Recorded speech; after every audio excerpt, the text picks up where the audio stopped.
नमस्कार मित्रों, सुदृष्टि पीसेस के आधिकारिक यूट्यूब चैनल पर आप सभी का हार्दिक स्वागत है। साथियों, समीक्षा अधिकारी विशेष श्रृंखला का समसामयिकी अथवा करंट अफेयर से संबंधित ये हमारा चौथा वीडियो है। आज के इस सत्र में एमसीक्यूज यानी कि मल्टीपल चॉइस क्वेश्चंस के माध्यम से वर्ष 2023 के हम अति महत्वपूर्ण और परीक्षा के दृष्टिगत अति संभावित प्रश्नों को यहाँ पर हल करेंगे।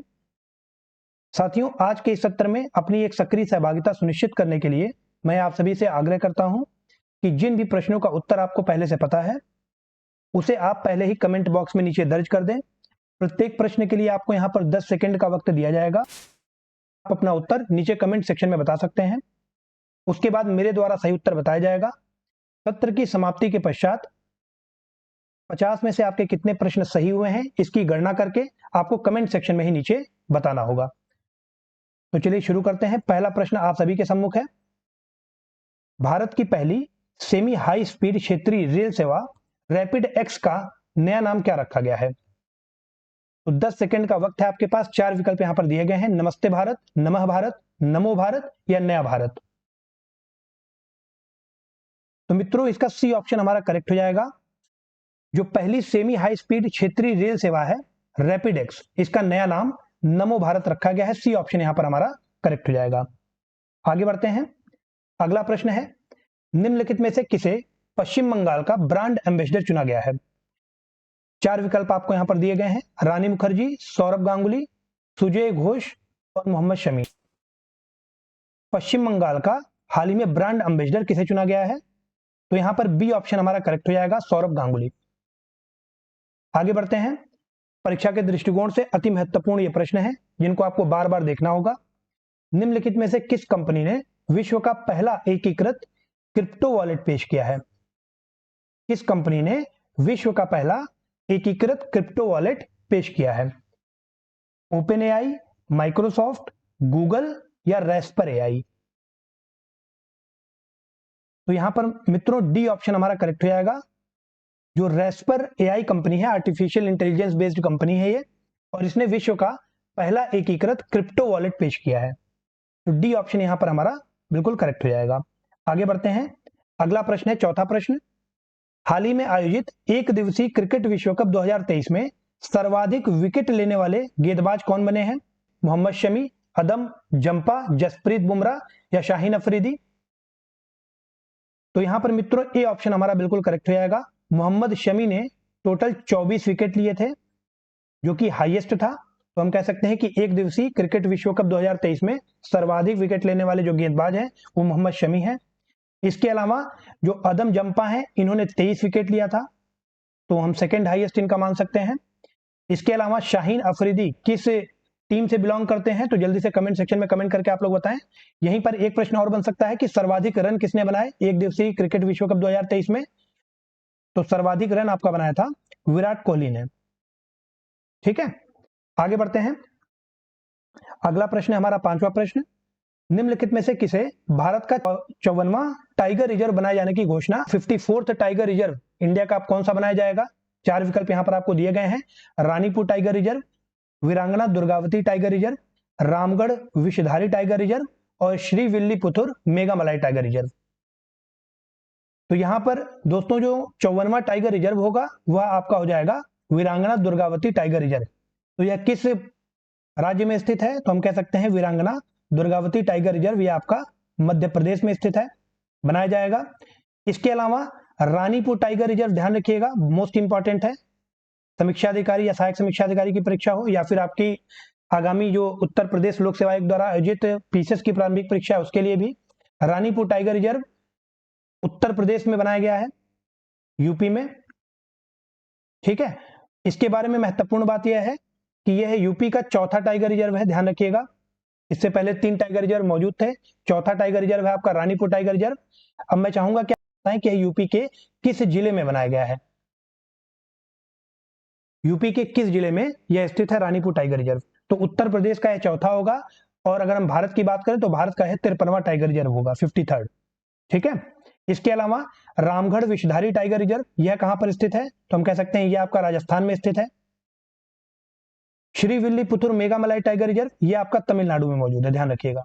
ठीक है, तो यह भी पूछा सकता है कि टाइगर रिजर्व आपका किस राज्य में स्थित है भारत के। तो श्रीविल्लीपुतुर मेघामलाई टाइगर रिजर्व लेटेस्ट ही है यह भी, तो यह आपका तमिलनाडु में स्थित है। रामगढ़ विषधारी टाइगर रिजर्व यह आपका राजस्थान में है। वीरांगना दुर्गावती टाइगर रिजर्व यह आपका मध्य प्रदेश में है। और रानीपुर टाइगर रिजर्व यह आपका उत्तर प्रदेश में है। तो यह उत्तर प्रदेश के किस जिले में है, कमेंट सेक्शन में आपको ये बताना है। आगे बढ़ते हैं, अगला प्रश्न है हमारे पास, छठा प्रश्न आज का। हाल ही में केंद्रीय प्रदूषण नियंत्रण board CPCB central pollution control board ने देश का सबसे अच्छा या सबसे स्वच्छ हवा वाला शहर, मतलब सबसे ज्यादा कम पोल्यूशन व पोल्यूटेड एयर किस शहर की है? गंगटोक, आइजोल, अगरतला या श्रीनगर? तो 10 सेकंड का वक्त है आपके पास। सीपीसीबी के द्वारा देश का सबसे स्वच्छ हवा वाला शहर किसे घोषित किया गया है? तो यहां पर मित्रों बी ऑप्शन हमारा करेक्ट हो जाएगा, आइजोल। बी ऑप्शन हमारे यहां पर बिल्कुल करेक्ट हो जाएगा, आइजोल। आगे बढ़ते हैं, अगला प्रश्न आप सभी के सामने है, सातवां प्रश्न। हाल ही में निम्नलिखित में से किस राज्य सरकार ने अपने राज्य को पूरी तरह नशा मुक्त बनाने के लिए मिशन होप इनिशिएटिव शुरू किया है? 4 विकल्प हैं यहां पर हमारे पास, बिहार, गोवा, उत्तर प्रदेश या पंजाब।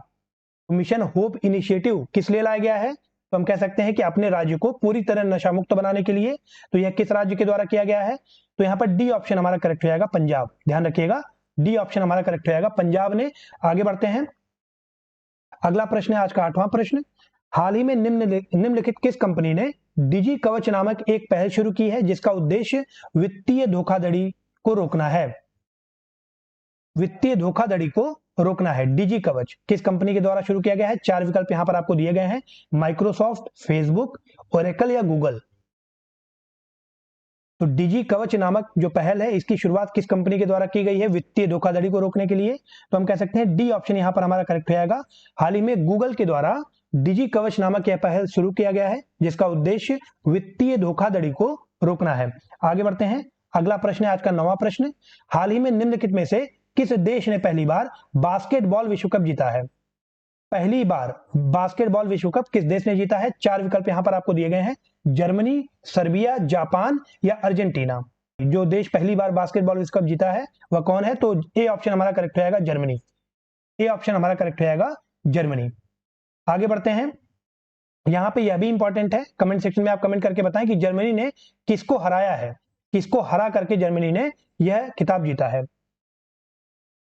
तो अगला प्रश्न हमारा क्वेश्चन नंबर 10 है, गुइलेन बेरी सिंड्रोम के मामलों में वृद्धि के कारण किस देश ने हाल ही में राष्ट्रीय आपातकाल की घोषणा की है? बोलिविया, पेरू, अर्जेंटीना या ब्राजील? तो गुइलेन बेरी सिंड्रोम यह एक बीमारी है, तो इसके जो केसेस हैं उनमें वृद्धि के कारण किस देश ने हाल ही में राष्ट्रीय आपातकाल की घोषणा की है? तो यहां पर बी ऑप्शन हमारा करेक्ट हो जाएगा, पेरू। ध्यान रखिएगा, हाल ही में पेरू ने गुइलेन बेरी सिंड्रोम के मामलों में वृद्धि के कारण राष्ट्रीय आपातकाल की घोषणा की है। अब यह होता क्या है? तो हम कह सकते हैं कि जो मानव प्रतिरक्षा तंत्र है वह नर्वस सिस्टम पर अटैक कर देता है, तंत्रिका तंत्र को प्रभावित करता है, जिसके कारण आप कह सकते हैं कि सेंसेशन या पूरे शरीर में स्वेलिंग हो जाती है, जोड़ों में दर्द होता है और यह एक गंभीर बीमारी का रूप ले लेता है। तो बी ऑप्शन यहां पर हमारा करेक्ट हो जाएगा, पेरू। आगे बढ़ते हैं, अगला प्रश्न है 11वां प्रश्न है आज का। हाल ही में भारत के किस रेलवे स्टेशन को यूनेस्को का एशिया पैसिफिक सांस्कृतिक विरासत पुरस्कार मिला है? तो किस रेलवे स्टेशन को यूनेस्को का एशिया पैसिफिक सांस्कृतिक विरासत पुरस्कार मिला है? बायकुला, सयालदाह, दीनदयाल उपाध्याय जंक्शन या चारबाग? तो मित्रों यहां पर ए ऑप्शन हमारा करेक्ट हो जाएगा, बायकुला रेलवे स्टेशन महाराष्ट्र का है। इसको हाल ही में यूनेस्को का एशिया पैसिफिक सांस्कृतिक विरासत पुरस्कार दिया गया है। इसके अलावा सियालदाह रेलवे स्टेशन कहां पर है? तो ये आपका कोलकाता में है, ध्यान रखिएगा। Deendayal Upadhyay junction railway station ये आपका मुगल सराय है। और Charbagh railway station I hope आप सभी को पता होगा, ये आपका लखनऊ में मौजूद है। तो ए ऑप्शन यहां पर हमारा करेक्ट रहेगा। आगे बढ़ते हैं, अगला प्रश्न है हमारे पास। हाल ही में भारत ने किस देश के साथ मिलकर net zero innovation virtual centre बनाने की घोषणा की है? Net zero innovation virtual centre बनाने की घोषणा हाल ही में किस देश के साथ मिलकर की है? तो 4 विकल्प यहां पर दिए गए हैं, अमेरिका, ब्रिटेन, जापान या ऑस्ट्रेलिया। तो यहां पर ध्यान रखिएगा मित्रों, बी ऑप्शन हमारा करेक्ट हो जाएगा। हाल ही में भारत ने ब्रिटेन के साथ मिलकर के, ध्यान रखिएगा, ब्रिटेन के साथ मिलकर के भारत ने net zero innovation virtual centre बनाने की घोषणा की है। तो बी ऑप्शन यहां पर हमारा करेक्ट हो जाएगा। आगे बढ़ते हैं, अगला प्रश्न है क्वेश्चन नंबर 13। हाल ही में 32वें व्यास सम्मान 2022 से निम्नलिखित में से किसे सम्मानित किया गया है, प्रदान किया गया है? 4 विकल्प यहां पर आपको दिए गए हैं। ज्ञान चतुर्वेदी, असगर वजाहत, डॉक्टर माधव हाड़ा या शिव शंकरी। तो 32वां व्यास सम्मान 2022 यह किसे प्रदान किया गया है? तो ध्यान रखिएगा, ए ऑप्शन हमारा यहां पर बिल्कुल करेक्ट रहेगा, ज्ञान चतुर्वेदी। इनकी जो रचना है वो क्या है? तो हम कह सकते हैं पागल खाना। पागल खाना के लिए ज्ञान चतुर्वेदी को 32वां व्यास सम्मान 2022 प्रदान किया गया है। इसके अलावा डॉक्टर माधव हाड़ा जो हैं, इनको बिहारी पुरस्कार 2022 मिला है। ध्यान रखिएगा, बिहारी पुरस्कार 2022 से इन्हें सम्मानित किया गया है, डॉक्टर माधव हाड़ा को। और जो शिव शंकरी हैं, इनको सरस्वती सम्मान दिया गया है।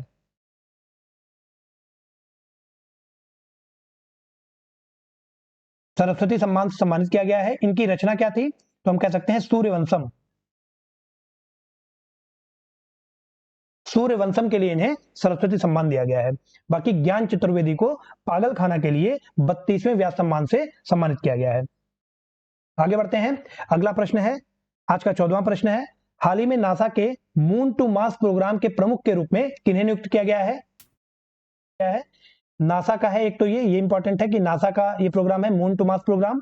और किसे नियुक्त किया गया है? तो श्रीधरन पाणिकर सोमनाथ, बिल नेल्सन, अमित छत्री या अश्विन वसावदा। तो यहां पर सी ऑप्शन हमारा करेक्ट रहेगा, अमित छत्री को हाल ही में नासा के मून टू मार्स प्रोग्राम के प्रमुख के रूप में नियुक्त किया गया है। ठीक है। इसके अलावा मित्रों, श्रीधरन पाणिकर सोमनाथ जो हैं, ये कौन है? तो हम कह सकते हैं कि ये इसरो चीफ हैं। बिल नेल्सन को हम कह सकते हैं ये नासा चीफ हैं। ठीक है। और अमित छत्री को हाल ही में मून टू मार्स प्रोग्राम के प्रमुख के तौर पर नियुक्त किया गया है। आगे बढ़ते हैं। अगला प्रश्न है आज का हमारा 15वां प्रश्न, भारतीय जैविक डाटा केंद्र निम्नलिखित में से किस राज्य में स्थापित किया जा रहा है? तो भारतीय जैविक डाटा केंद्र मोस्ट इंपॉर्टेंट है एग्जाम पॉइंट ऑफ व्यू से। 4 विकल्प यहां पर आपको दिए गए हैं, उत्तर प्रदेश, सिक्किम, पंजाब या हरियाणा। डी ऑप्शन हमारा यहां पर बिल्कुल करेक्ट हो जाएगा। ठीक है। आगे बढ़ते हैं मित्रों। अगला प्रश्न है हमारा क्वेश्चन नंबर 16, हाल ही में म्यांमार में चक्रवात मोचा से प्रभावित लोगों की मदद के लिए भारत सरकार के द्वारा कौन सा ऑपरेशन चलाया गया है? तो 4 विकल्प यहां पर आपको दिए गए हैं, ऑपरेशन करुणा, ऑपरेशन कावेरी, ऑपरेशन गरुण या ऑपरेशन सद्भावना। ए ऑप्शन हमारा यहां पर बिल्कुल करेक्ट हो जाएगा, ऑपरेशन करुणा चलाया गया था म्यांमार में चक्रवात मोचा से प्रभावित लोगों की मदद के लिए भारत सरकार के द्वारा। तो यहां पर पहला विकल्प हमारा करेक्ट हो जाएगा। इसके अलावा बाकी जो ऑपरेशंस लिखे हैं ये भी इंपॉर्टेंट है, तो एग्जाम के लिए पूरा प्रश्न ही इंपॉर्टेंट है, सारे विकल्प इंपॉर्टेंट है। कैसे? तो मित्रों, जो ऑपरेशन कावेरी है, ध्यान रखिएगा, हाल ही में सूडान में गृह युद्ध की स्थिति बनी हुई थी, वहां से भारतीय नागरिकों को निकालने के लिए भारत सरकार के द्वारा चलाया गया ऑपरेशन था। यहां पर एक बात और महत्वपूर्ण है कि ऑपरेशन कावेरी में आईएनएस सुमेधा ने पार्टिसिपेट किया था, आईएनएस सुमेधा। ठीक है। इसके अलावा ऑपरेशन गरुण जो है, ये सीबीआई और एनसीबी द्वारा अवैध मादक पदार्थों की तस्करी रोकने के लिए चलाया गया था, ऑपरेशन गरुण। और जो ऑपरेशन सद्भावना है, तो यहां पर आप कीवर्ड याद रखिए, सीबीआई एंड एनसीबी। इसके अलावा ऑपरेशन सद्भावना जो है मोस्ट इंपॉर्टेंट है, भारतीय सेना द्वारा जम्मू कश्मीर में यह ऑपरेशन चलाया गया था, वहां के ग्रामीण क्षेत्रों और एलओसी के पास क्षेत्रों में जो लोग रह रहे हैं उनकी मदद के लिए। तो ऑपरेशन सद्भावना संबंधित है जम्मू एलओसी से। ठीक है। तो ऑपरेशन सद्भावना हो गया Jammu Kashmir and LOC, operation Garun हो गया आपका सीबीआई और एनसीबी, ऑपरेशन कावेरी सूडान हो गया, और ऑपरेशन करुणा जो हो गया वो मोचा, याद रखिएगा, मोचा। आगे बढ़ते हैं। अगला प्रश्न है क्वेश्चन नंबर 17, कौन विश्व का सबसे तेज चलने वाला सुपर कंप्यूटर है? तो अरोरा सिस्टम, फ्रंटियर, ईगल या एरावत, इनमें से कौन सबसे फास्टेस्ट सुपर कंप्यूटर है वर्ल्ड का? तो यहां पर 4 विकल्प आपको ये दिए गए थे। यदि आपको इसका उत्तर पता है तो कमेंट बॉक्स में आप इसका उत्तर पहले ही दे दें। तो ध्यान रखिएगा मित्रों, सबसे फास्टेस्ट या सबसे तेज गति से चलने वाला जो सुपर कंप्यूटर है वो आपका बी ऑप्शन करेक्ट है, फ्रंटियर। और ध्यान रखिएगा, अरोरा, फ्रंटियर और ईगल ये तीनों ही अमेरिका से संबंधित हैं, अमेरिका के सुपर कंप्यूटर हैं। और जो एरावत है ये भारत का सबसे फास्टेस्ट सुपर कंप्यूटर है। ठीक है, भारत का फास्टेस्ट सुपर कंप्यूटर है। तो किसके द्वारा बनाया गया है? तो हम कह सकते हैं सीडेक पुणे द्वारा, सीडेक पुणे द्वारा इसे विकसित किया गया है। तो यहां पर कौन सा ऑप्शन हमारा सही होगा इस प्रश्न के लिए? तो हम कह सकते हैं बी ऑप्शन हमारा करेक्ट हो जाएगा। आगे बढ़ते हैं, अगला प्रश्न है क्वेश्चन नंबर 18। हाल ही में निम्नलिखित में से किसे मैन बुकर अंतरराष्ट्रीय पुरस्कार 2023 से सम्मानित किया गया है, या किसने मैन बुकर अंतरराष्ट्रीय पुरस्कार 2023 जीता है? चार विकल्प आपको यहां पर दिए गए हैं, Georgi Gospodinov, Geetanjali Shree, Paul Lynch या शेहान करुणा तिलका। तो मैन बुकर अंतरराष्ट्रीय पुरस्कार 2023 से हाल ही में किसे सम्मानित किया गया है? तो यहां पर ए ऑप्शन हमारा करेक्ट हो जाएगा, जॉर्जी गोस्पोडनोव। तो हम कह सकते हैं कि इनकी जो रचना थी वो थी time shelter. Time shelter, time shelter के लिए इन्हें मैन बुकर अंतरराष्ट्रीय पुरस्कार 2023 से सम्मानित किया गया है। इसके अलावा मित्रों गीतांजलि श्री, आप सभी को पता होगा, अंतरराष्ट्रीय पुरस्कार 2022 था, वर्ष 2022 के लिए मैन बुकर अंतरराष्ट्रीय, ये आपको गीतांजलि श्री को दिया गया था। इनकी जो रचना थी वो कौन सी थी? तो हम कह सकते हैं tomb of sand, tomb of sand या रेत का टीला। इसके लिए गीतांजलि श्री को वर्ष 2022 का मैन बुकर अंतरराष्ट्रीय पुरस्कार दिया गया था। इसके अलावा पॉल लिंच, मोस्ट इंपॉर्टेंट है, ध्यान रखिएगा, पॉल लिंच को हाल ही में बुकर पुरस्कार 2023 से सम्मानित किया गया है। बुकर पुरस्कार, बुकर अवार्ड 2023। तो बुकर पुरस्कार 2023 से पॉल लिंच को सम्मानित किया गया है। इनकी रचना कौन सी थी? तो हम कह सकते हैं प्रॉफिट सॉन्ग, प्रॉफिट सॉन्ग के लिए पॉल लिंच को बुकर अवार्ड 2023 से हाल ही में सम्मानित किया गया है। बाकी अगर मैन बुकर अंतरराष्ट्रीय पुरस्कार 2023 पूछा जाए तो टाइम शेल्टर के लिए दिया गया है जॉर्जी गोस्पोडनोव को। इसके अलावा शेहान करुणा तिलका जो थे, इनको बुकर पुरस्कार 2022 दिया गया था, बुकर अवार्ड 2022। और इनकी रचना क्या थी? तो ध्यान रखिएगा, the seven moons of Mali Almeida, the seven moons of Mali Almeida. आगे बढ़ते हैं, अगला प्रश्न है हमारे पास क्वेश्चन नंबर 19। हाल ही में Dadasaheb Phalke international film festival award 2023 में सर्वश्रेष्ठ अभिनेता के पुरस्कार से किसे सम्मानित किया गया है? तो Dadasaheb Phalke international film festival award 2023 में सर्वश्रेष्ठ अभिनेता का अवार्ड रणबीर कपूर को दिया गया है। आप प्लीज कमेंट सेक्शन में कमेंट करके बताएं कि किस मूवी के लिए इनको यह अवार्ड दिया गया है, सर्वश्रेष्ठ अभिनेता का अवार्ड। तो ए ऑप्शन यहां पर हमारा बिल्कुल करेक्ट हो जाएगा। आगे बढ़ते हैं, अगला प्रश्न है हमारे पास क्वेश्चन नंबर 20 है। हाल ही में देश का पहला अंडरग्राउंड ट्रांसफार्मर सेंटर कहां स्थापित किया गया है? तो चार विकल्प यहां पर आपको दिए गए हैं, कानपुर, बेंगलुरु, पुणे या भोपाल। पहला अंडरग्राउंड ट्रांसफार्मर सेंटर, हाल ही में देश का पहला अंडरग्राउंड ट्रांसफार्मर सेंटर कहां स्थापित किया गया है? तो इसका सही उत्तर हो जाएगा मित्रों बी ऑप्शन हमारा करेक्ट हो जाएगा, बेंगलुरु। हाल ही में बेंगलुरु में पहला देश का अंडरग्राउंड ट्रांसफार्मर सेंटर स्थापित किया गया है। आगे बढ़ते हैं, अगला प्रश्न है, हाल ही में निम्नलिखित में से किसने श्रीनगर की डल झील पर देश का पहला तैरता हुआ I have space store launch किया है? क्या रिलायंस, फ्लिपकार्ट या गूगल? तो यहां पर मित्रों ए ऑप्शन हमारा करेक्ट हो जाएगा, अमेजॉन इंडिया। हाल ही में अमेजॉन इंडिया ने आई हैव स्पेस नामक स्टोर लॉन्च किया है डल झील पर। यह तैरता हुआ देश का पहला स्टोर है, ध्यान रखिएगा।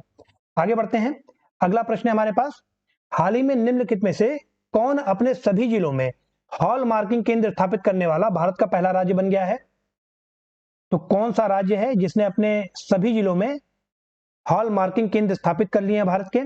सिक्किम, महाराष्ट्र, केरल या मध्य प्रदेश? तो यहां पर मित्रों सी ऑप्शन हमारा करेक्ट हो जाएगा, केरल। हाल ही में केरल भारत का पहला राज्य बन गया है जिसने अपने सभी जिलों में हॉल मार्किंग केंद्र स्थापित कर लिए हैं। आगे बढ़ते हैं, अगला प्रश्न है, हाल ही में उत्तर प्रदेश के किस जिले में भारत का पहला जल विश्वविद्यालय खोला जा रहा है? तो उत्तर प्रदेश से संबंधित यह न्यूज है, तो यह अति महत्वपूर्ण है एग्जाम के दृष्टिकोण से या परीक्षा के दृष्टिकोण से। चार विकल्प है, हमीरपुर, बांदा, शाहजहांपुर, मुजफ्फरनगर। तो यहां पर मित्रों ए ऑप्शन हमारा करेक्ट हो जाएगा।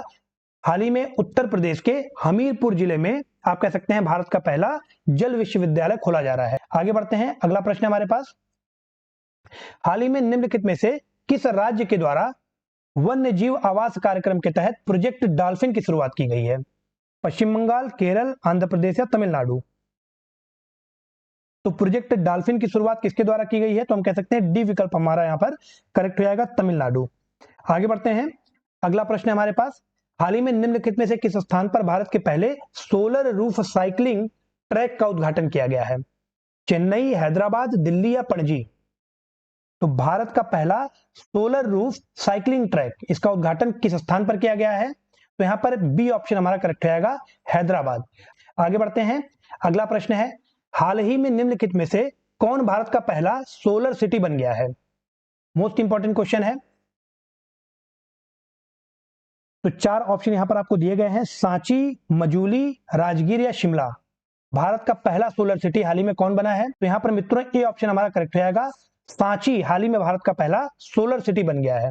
ठीक है, तो ए ऑप्शन यहां पर हमारा करेक्ट हो जाएगा। आगे बढ़ते हैं मित्रों, अगला प्रश्न है क्वेश्चन नंबर 27। हाल ही में निम्नलिखित में से किस राज्य की सरकार ने ट्रांसजेंडर समुदाय को 1000 रुपए मासिक पेंशन देने का ऐलान किया है? छत्तीसगढ़, झारखंड, महाराष्ट्र या त्रिपुरा। ट्रांसजेंडर समुदाय को 1000 रुपए का मासिक पेंशन देने का ऐलान किया है। तो यह ऐलान झारखंड सरकार के द्वारा किया गया है। बी ऑप्शन हमारा यहां पर बिल्कुल करेक्ट हो जाएगा। आगे बढ़ते हैं मित्रों, 28, हाल ही में सीमा सड़क संगठन द्वारा भारत के निम्नलिखित में से किस राज्य या केंद्र शासित प्रदेश में दुनिया के सबसे ऊंचे लड़ाकू हवाई क्षेत्र का निर्माण किया जा रहा है? जम्मू कश्मीर, अरुणाचल प्रदेश, लद्दाख या सिक्किम। तो यहां पर मित्रों सी ऑप्शन हमारा करेक्ट हो जाएगा। हाल ही में हम कह सकते हैं कि लद्दाख में दुनिया के सबसे ऊंचे लड़ाकू हवाई क्षेत्र का निर्माण किया जा रहा है। तो सी ऑप्शन यहां पर हमारा बिल्कुल करेक्ट हो जाएगा। आगे बढ़ते हैं, अगला प्रश्न है क्वेश्चन नंबर 29। हाल ही में किस कंपनी ने भारत की पहली ग्रीन हाइड्रोजन से चलने वाली बस लॉन्च की है? तो ग्रीन हाइड्रोजन से चलने वाली बस हाल ही में किस कंपनी के द्वारा लॉन्च की गई है? भारत का पहला, Indian oil corporation, Adani green energy limited, oil and natural gas corporation ONGC या GAIL gas authority of India limited. तो यहां पर मित्रों ए ऑप्शन हमारा करेक्ट हो जाएगा, इंडियन ऑयल कॉर्पोरेशन के द्वारा हाल ही में पहली ग्रीन हाइड्रोजन से चलने वाली बस लॉन्च की गई है। आगे बढ़ते हैं, अगला हमारा प्रश्न है, प्रश्न नंबर संख्या आपका 30 है।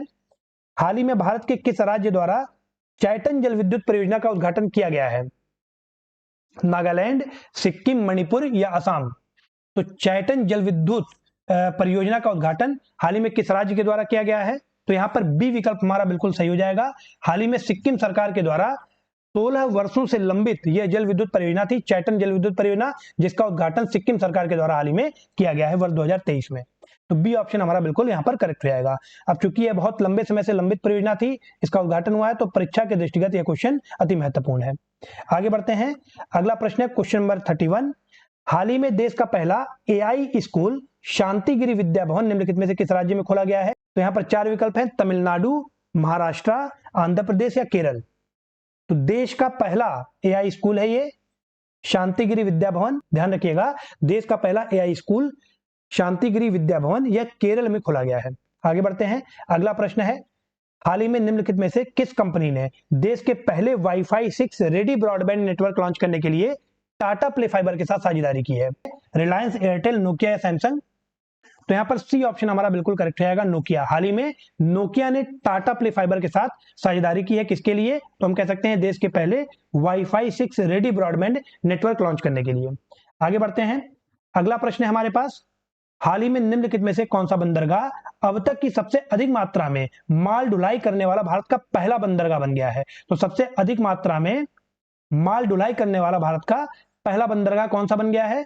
चार विकल्प आपको दिए गए हैं, मुंद्रा, पारादीप, विशाखापट्टनम या तूती। तो ध्यान रखिएगा मित्रों, सबसे अधिक मात्रा में माल ढुलाई करने वाला भारत का पहला बंदरगाह आपका मुंद्रा बंदरगाह है। यह किसके द्वारा संचालित है? तो हम कह सकते हैं अडानी ग्रुप के द्वारा संचालित बंदरगाह है मुंद्रा बंदरगाह। और यह कहां पर स्थित है? तो यह आपका गुजरात में स्थित है। ठीक है, ए विकल्प यहां पर हमारा बिल्कुल करेक्ट हो जाएगा। आगे बढ़ते हैं, अगला प्रश्न है, हाल ही में ब्रेकिंग द मोल्ड पुस्तक निम्नलिखित में से किसके द्वारा लिखी गई है? ब्रेकिंग द मोल्ड, इस बुक के लेखक कौन है? चार विकल्प हैं, विवेक अग्निहोत्री, अशोक कुमार टंडन, मेघनाथ देसाई या रघुराम राजन। ध्यान रखिएगा, रघुराम राजन और रोहित लांबा, रोहित लांबा, इन दोनों लोगों ने मिलकर के ये पुस्तक लिखी है ब्रेकिंग द मोल्ड। ठीक है, तो इंपॉर्टेंट है, मोस्ट इंपॉर्टेंट है। आगे बढ़ते हैं, अगला प्रश्न है, हाल ही में कॉलिंस डिक्शनरी ने वर्ल्ड ऑफ द ईयर 2023 किसे घोषित किया है? एआई यानी कि आर्टिफिशियल इंटेलिजेंस, ऑथेंटिक, हेल्यूसिनेट या डीप फेक।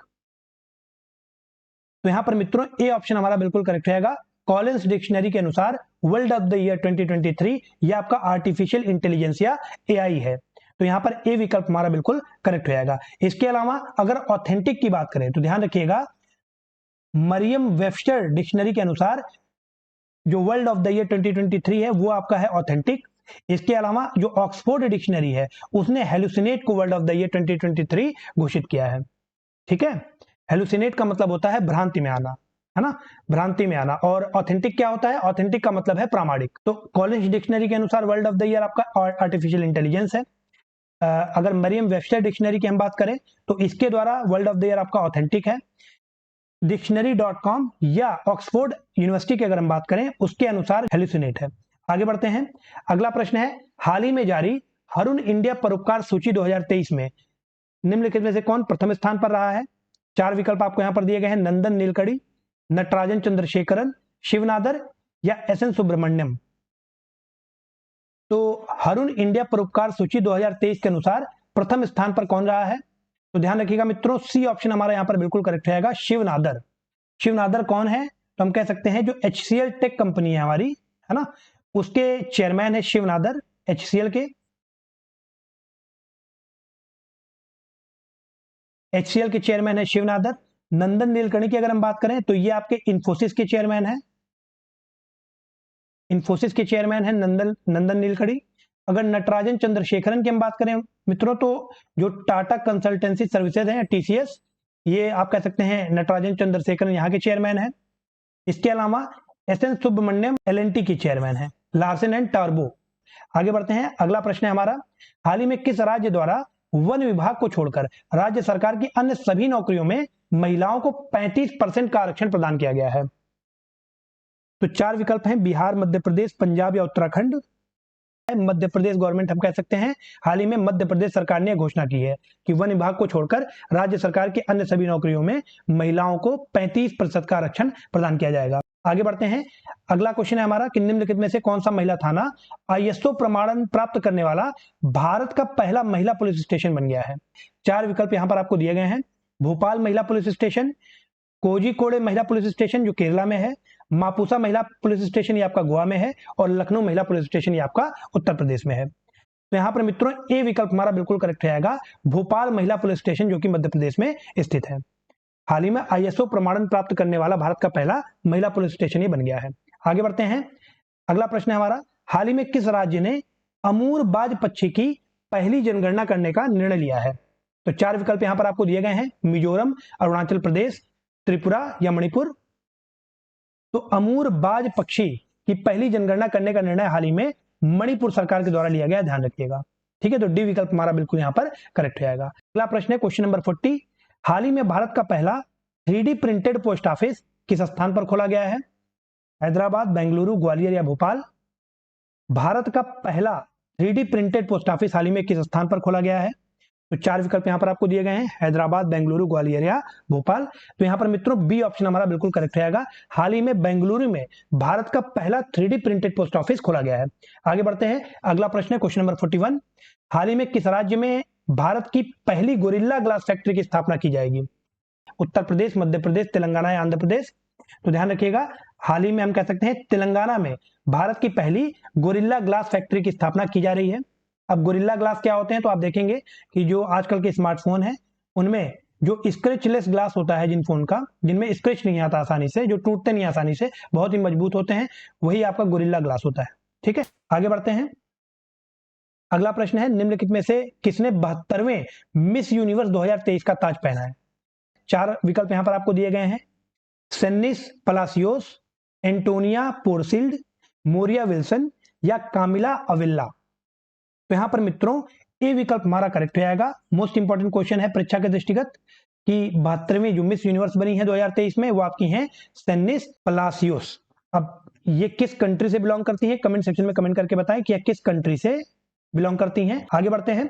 अगला प्रश्न है, हाल ही में भारत के निम्नलिखित में से किस पहले IIT ने देश के बाहर तंजानिया में अपना पहला कैंपस खोलकर इतिहास रचा है? विकल्प यहां पर है, IIT Kanpur, IIT Mumbai, IIT Kharagpur या IIT मद्रास। तो इनमें से किस IIT ने देश के बाहर तंजानिया में अपना पहला कैंपस खोला है? तो ध्यान रखिएगा मित्रों, यहां पर हमारा डी विकल्प सही हो जाएगा। IIT मद्रास ने हाल ही में तंजानिया जंजीबार में, ध्यान रखिएगा, जंजीबार तंजानिया में IIT मद्रास ने अपना पहला कैंपस खोला है। तो डी विकल्प यहां पर हमारा बिल्कुल करेक्ट रहेगा। आगे बढ़ते हैं, अगला प्रश्न है, इजराइल में युद्ध के कारण फंसे हुए भारतीयों को लाने के लिए भारत सरकार ने किस ऑपरेशन को लॉन्च किया है?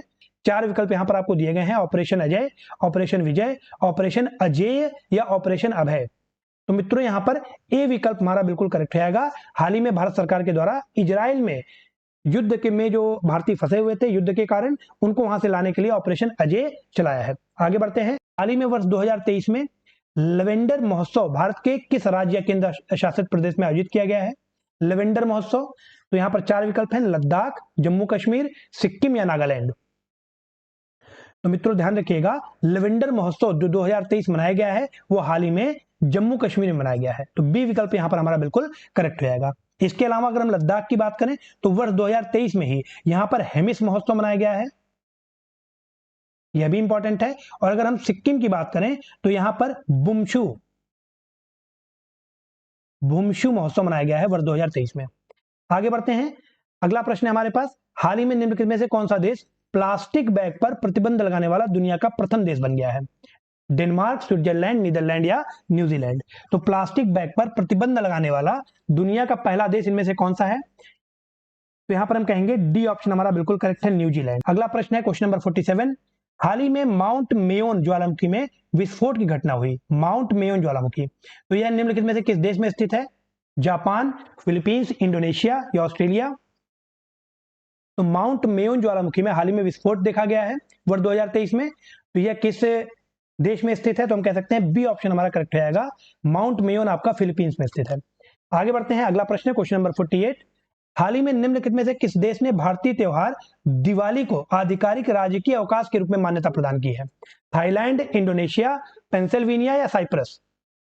तो दिवाली को आधिकारिक अवकाश या आप कह सकते हैं राजकीय अवकाश के रूप में किस देश ने मान्यता दी है? तो यहां पर मित्रों सी ऑप्शन हमारा करेक्ट रहेगा, अमेरिकी देश है पेंसिल्वेनिया।